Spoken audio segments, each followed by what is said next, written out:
Hey everyone, welcome back. If you're getting a black screen while opening Netflix games, don't worry.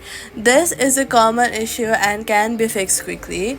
First, check your internet connection because weak Wi-Fi can cause the game screen to go black. Next, swipe up from the bottom of your screen.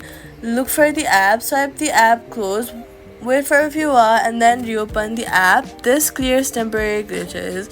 Then make sure both the apps, Netflix and the Netflix game controller, are updated to the latest version because outdated apps can often cause display issues. If nothing changes, clear the app's cache or reinstall Netflix and log in again. Also, head over to your app store settings app and then go to general, then go to iPhone storage and check your device storage because those storage can cause games to not load properly. Now your Netflix game should open without a black screen. Thanks for watching and see you in the next guide.